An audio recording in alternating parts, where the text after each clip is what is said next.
Hey everyone, Shane here with etrailer.com. Today I have a 2016 Ford Flex.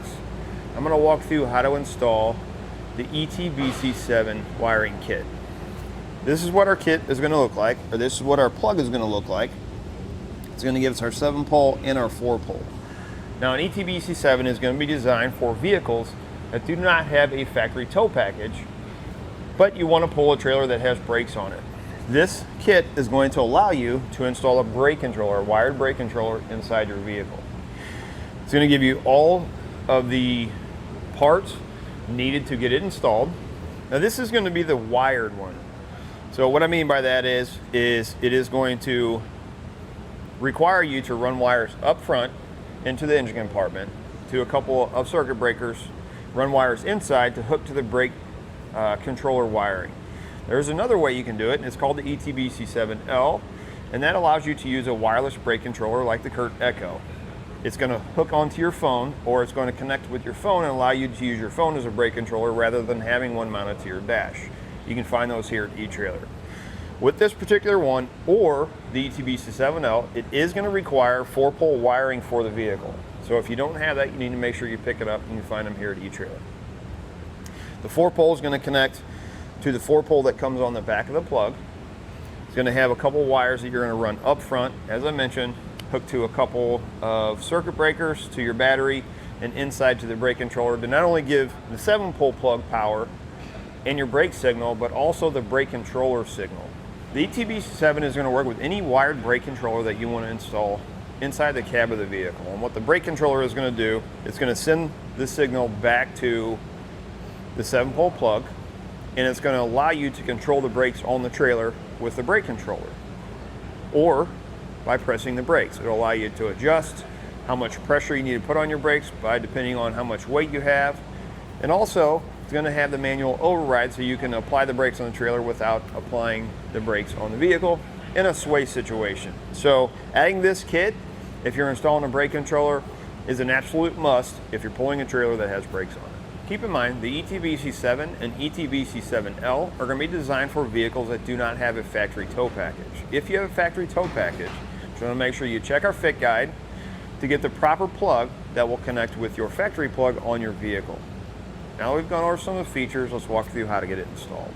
To start your installation, you're going to get a bracket that looks like this with your kit. There has to be a way to mount this on the vehicle. We don't want to, ideally, you don't want to take this and screw it right to the panel because the panels aren't that secure, and you don't want to, one, drill holes in here if you don't have to. Two, if it happens to fall off, you don't want to damage this anymore. So what I suggest is a no drill mounting bracket. This is a short one. You can find them here at eTrailer. It allows you to mount this directly to this bracket. It's going to come with a clamp, and you can kind of see how I have it bent just a little bit. What we're going to do is we're going to mount it on top. We mount it on bottom because this vehicle sits a little bit low. It would sit too low and potentially drag around if you hit a bump or something like that. So we're going to mount it on top. We're going to take our clamp, we'll go right over the top like that.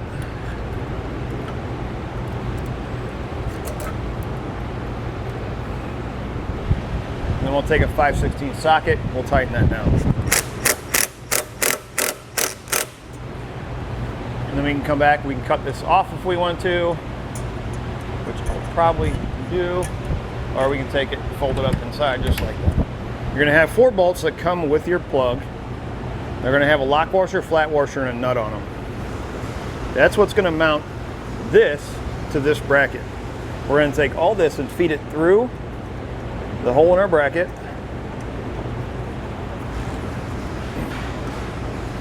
and then we can mount our 7-pole plug.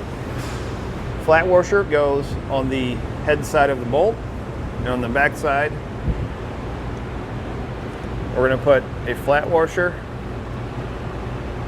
and a nut. You're going to do that in all 4 corners.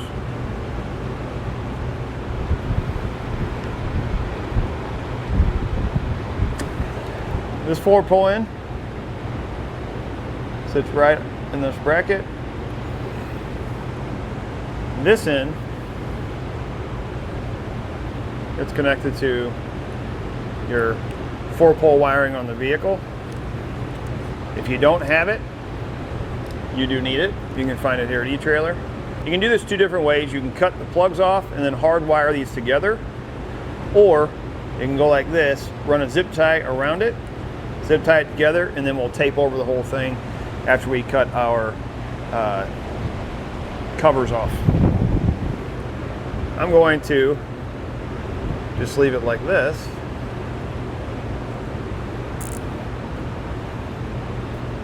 That'll keep it from coming apart.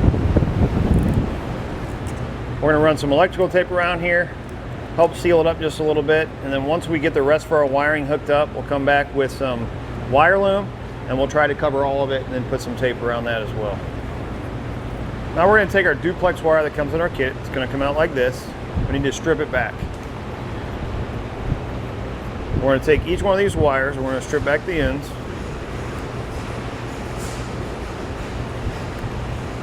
We're going to take these off.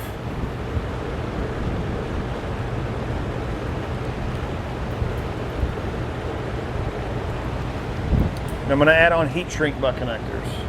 Because the wires are going to be outside, the heat shrink is going to help protect that connection from corroding. You can find heat shrink butt connectors here at eTrailer.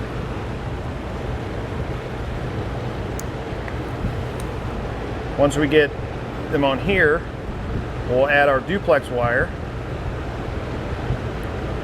And then we can take our heat source and shrink them up. Black wire is going to go to black.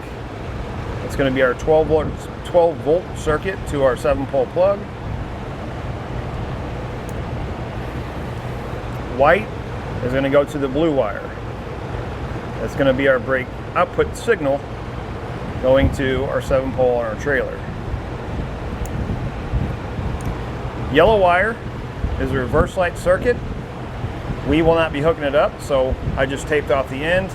For my white wire, because it's so short, I'm going to have to extend it.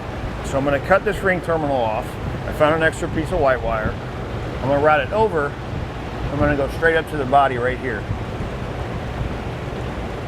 Same thing here. Heat shrink butt connector. Then we'll get that crimped on. Once we get all of our butt connectors on, we'll take our heat source and shrink them up. If you don't have a heat gun, you can find some here at etrailer.com.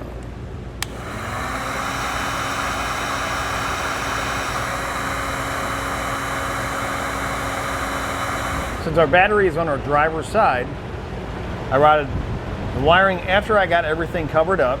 I routed it over this way, same with my duplex wire. We'll take our white wire that we were going to ground. As I mentioned, we're going to go straight up to the body there.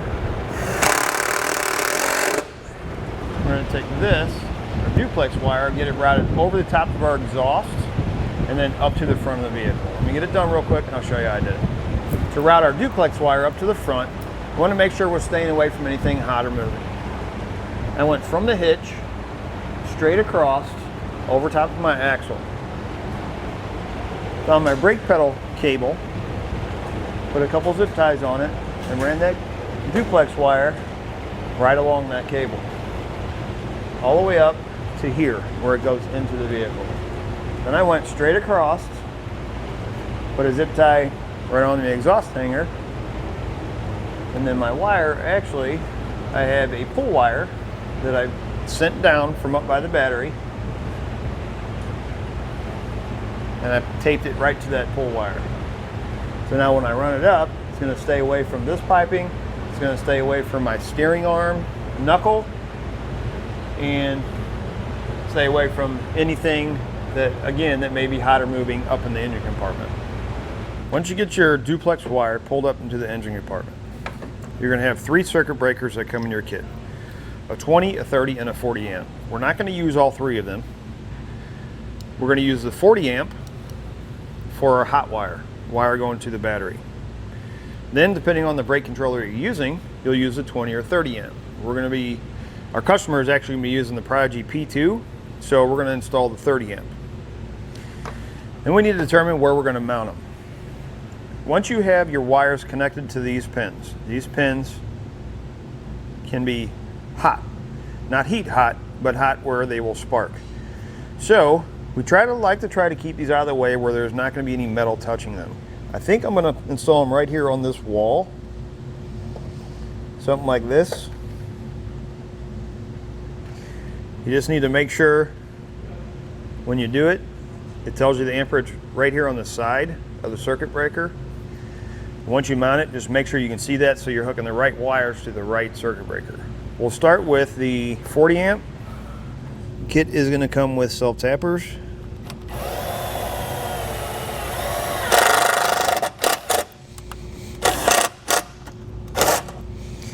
We'll get one started.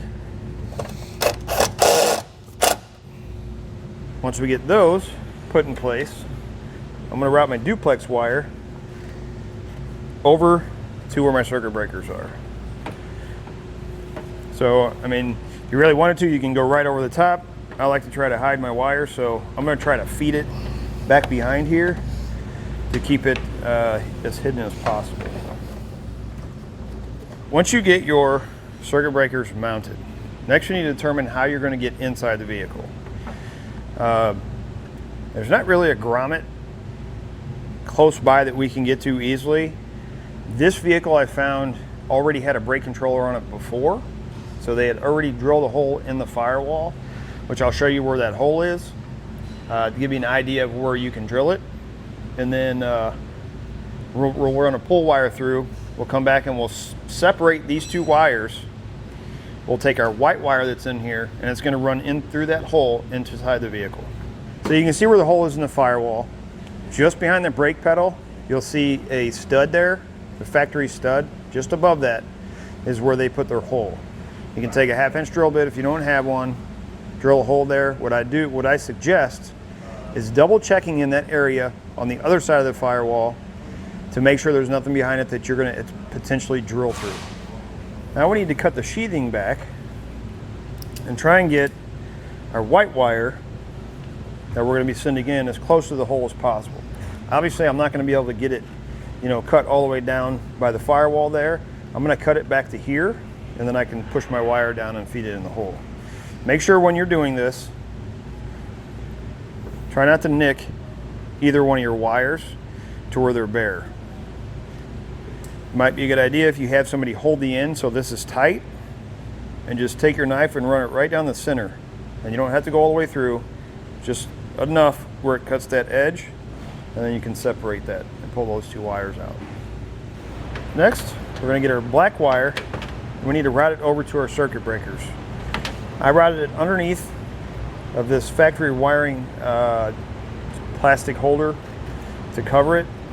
I'm going to run it right around like this, and I'll zip tie it right here on these two factory holes. We're going to start with our 40 amp circuit breaker. We're going to get our wire in the general vicinity. We make sure we have enough. We're going to cut it to size.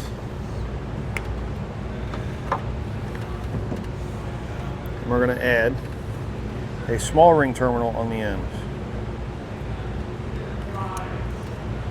Ring terminal does come in the kit. This is going to get connected to the silver post on the 40 amp breaker.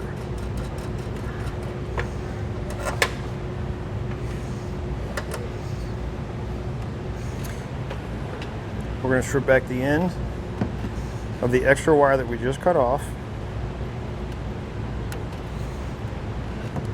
We're going to add on a second small ring terminal, and we're going to add it on the copper post.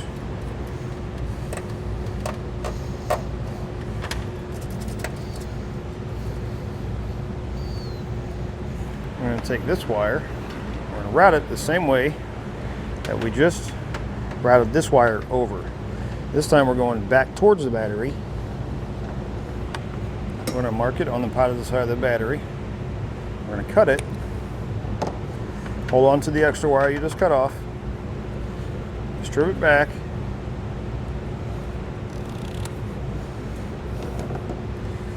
We're going to add on a large ring terminal. We're not going to make the connection to the battery just yet, so we're going to leave it sit there. That's going to be your hot wire that goes back to your 7-pole plug.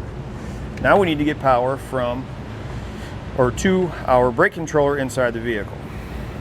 Our other black wire, or our extra, we're going to strip back the ends. We're going to add on a small ring terminal. We're going to put on a large ring terminal on the other end. We're going to mark it out. We're going to go to the copper post on the 30 amp circuit breaker. From our silver post, the wire is going to go from here inside the vehicle, connect to the hot side or the power for our brake controller. Remaining black piece of wire that would normally we would connect to the silver post, run it inside, connect it to the positive side or the hot wire on the brake controller, obviously is not going to be long enough.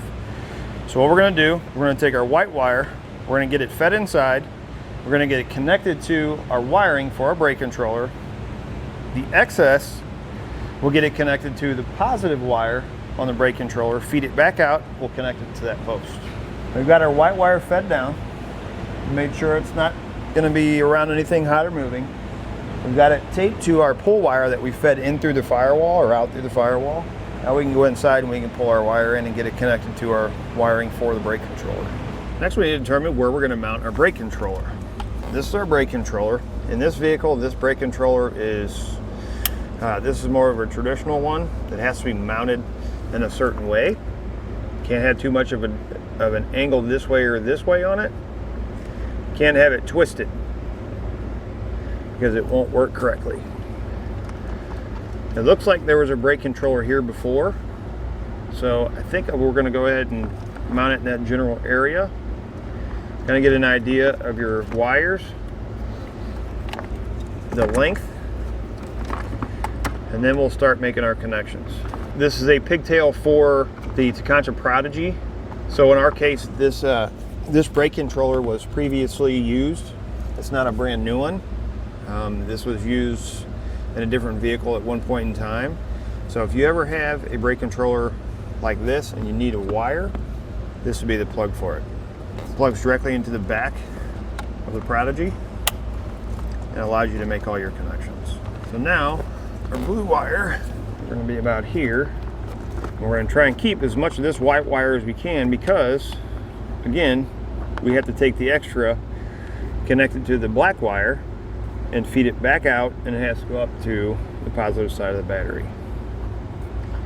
So I think what I'm going to do is I'm going to splice it right back in here. That should give me enough that when I make that connection, I can take my excess wire, tuck it up inside of here. It'll give me enough where I can keep it up there, zip tie it up out of the way. Because I don't want to cut it back so far that my extra wire there, the wire coming from outside, falls back through the hole. We got our blue wire connected to the white wire that we fed in.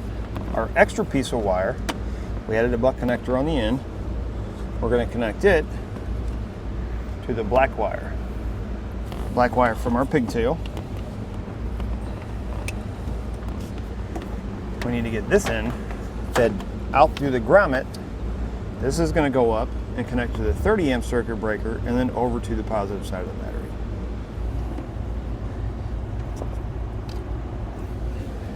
And we have two wires left.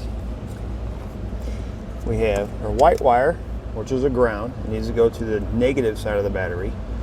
And our red wire, which has to go to our brake light switch, or our cold side of our brake light wire, which we'll get to in just a little bit. Now we're not going to have enough wire for the negative side, or this wire, to get all the way out to the negative side of the battery. So you're going to need some extra wire. You can find some here at etrailer. Found a little bit of extra here. We'll go ahead and make that connection, and we'll send this wire through the grommet as well.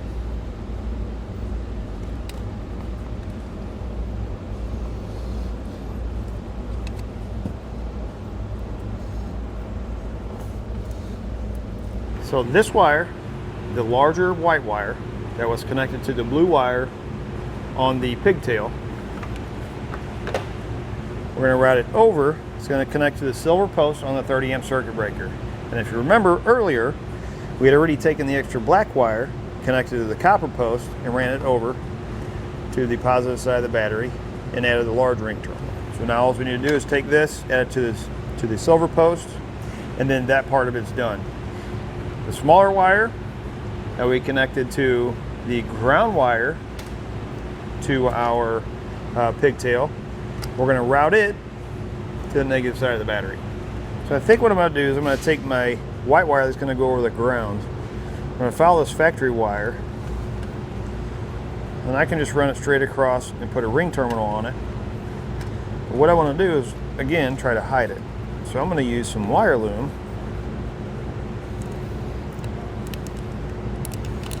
Go ahead and put it over this whole thing, like this.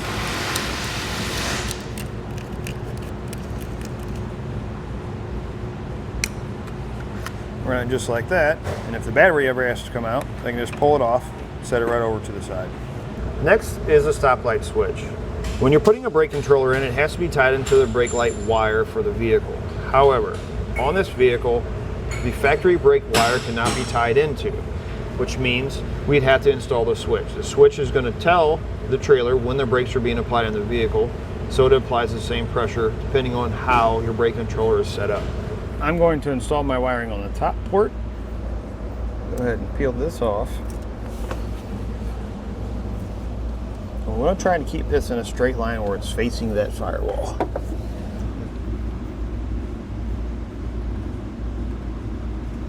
Get it stuck on there.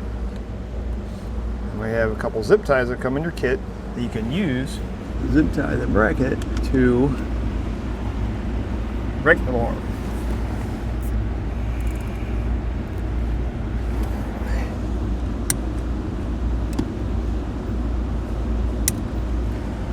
Once we get it mounted, then we have our 3 wires we need to connect. The blue wire coming off our brake light switch that we just installed is going to be the brake light signal output. Now, these wires are very thin, so we're going to strip them back pretty far, double them over, then we can add on our butt connector.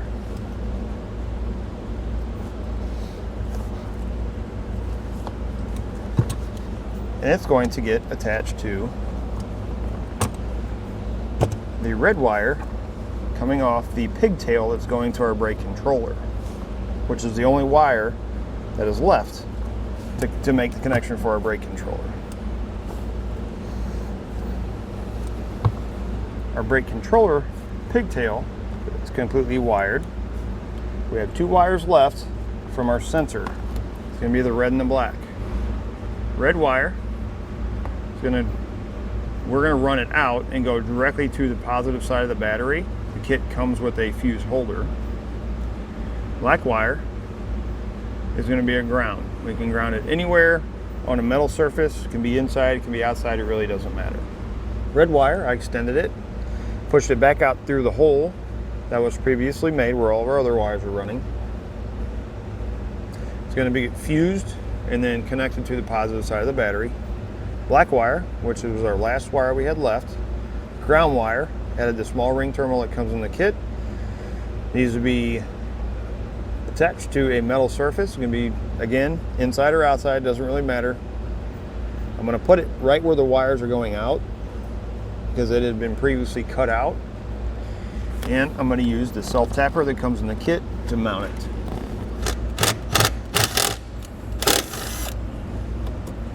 Once we get our ground in, we'll go ahead back outside. We'll get this wire ran up to the battery and add the fuse holder to it.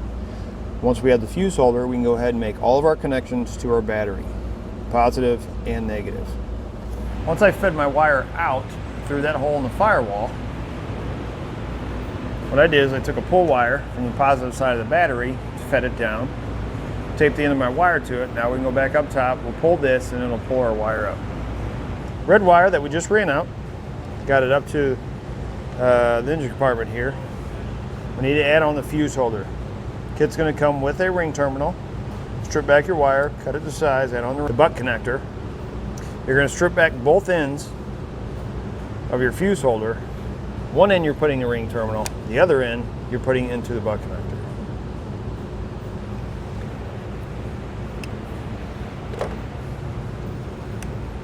From here, we can make our connections to the battery. I'm going to make sure that the fuse is not in the holder when you make the connection.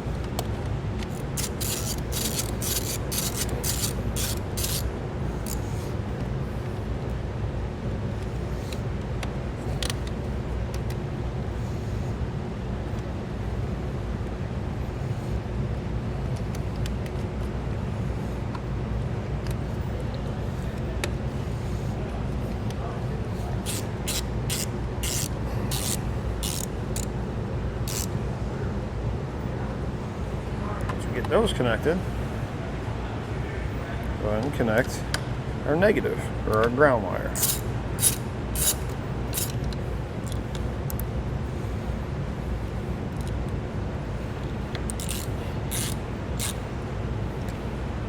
Add in your fuse, and we can test everything out, make sure it's working correctly.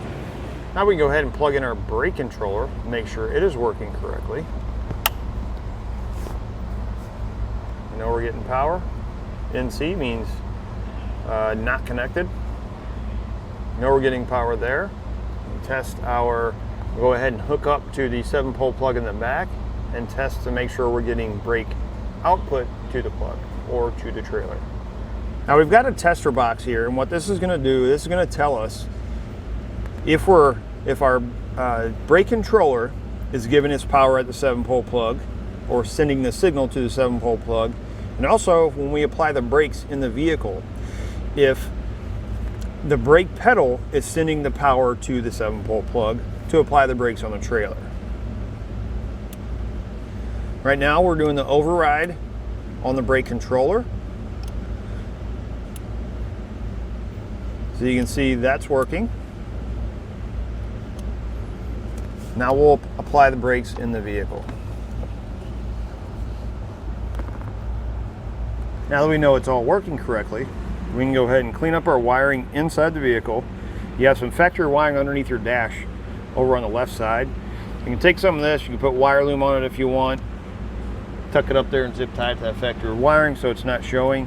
You just want to make sure, stay away from anything moving like your steering arm. It kind of runs in an angle like this. So just make sure you're staying away from anything like that. Now that we've got everything installed, we've tested everything out, we know it's working correctly, we're ready to go. It's going to do it for a look at and installation of the ETBC7 on a 2016 Ford Flex.